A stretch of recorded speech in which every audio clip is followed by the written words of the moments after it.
اللہ پاک نے حضرت سیدنا موسیٰ کلیم اللہ علیہ نبینا علیہ الصلوۃ والسلام سے فرمایا، اے موسیٰ، اگر بے وضو ہونے کی صورت میں تجھے کوئی مصیبت پہنچے تو خود اپنے آپ کو ملامت کرنا۔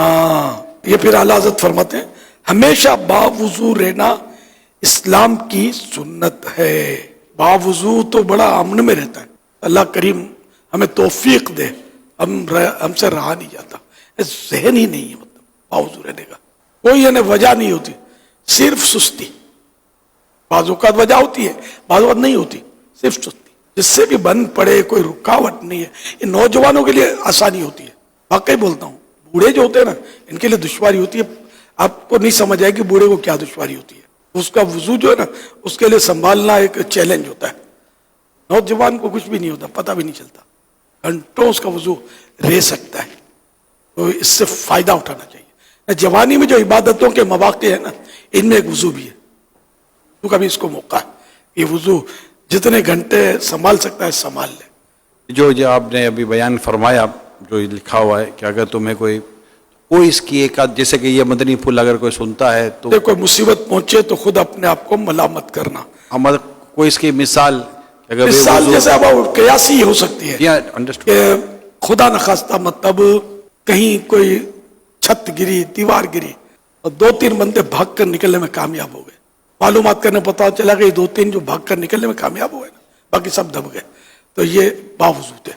اچھا، اب جو دب گئے وہ بے وضو تھے، یہ اس کی علامت نہیں ہے، لیکن آپ نے پوچھا تو انیکسپیکٹڈ سوال تھا، یہ ذہن میں آیا، یا یہ باوضو تھا اور اسکوٹر پر بیٹھ کر نکلا، گھر صحیح سلامت پہنچ گیا اور اس کو پتہ نہیں چلا، اور بے وضو ہوتا تو شاید ہو سکتا ہے اس کا ایکسیڈنٹ ہو جاتا، مصیبت آتی اس پر۔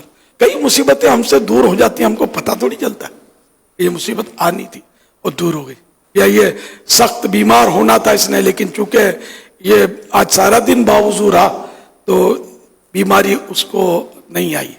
پھر جو وضو والا ہے اس کے لیے بعض عارفین نے فرمایا جو ہمیشہ باوضو رہے اللہ پاک اسے 7 فضیلتوں سے مشرف فرمائے۔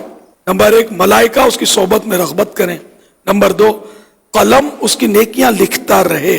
نمبر 3، اس کے اعضاء تسبیح کریں، اللہ کا ذکر کریں، اس سے تکبیر اولا فوت نہ ہو۔ نمبر 5، جب سوئے اللہ پاک کچھ فرشتے بھیجے کہ جن و انسان اور جنات کے شر سے اس کی حفاظت کریں۔ نمبر 6، سکرات موت کی سختیاں اس پر آسان ہوں۔ نمبر 7، جب تک باوضو ہو امان الہی میں رہے، اللہ کی پناہ میں رہے۔ پھر وضو جتنا دشوار ہو اتنا ثواب زیادہ ہو۔ سردی کڑکڑاتی ہے، اب تو دل نہیں کرتا، اب کریں گے تو ڈبل ثواب۔ نزلہ ہو گیا ہے، وضو کو جی نہیں چاہتا، سر دکھ رہا ہے، بخار چڑھا ہوا ہے، اب وضو کرے گا تو ثواب زیادہ ملے گا۔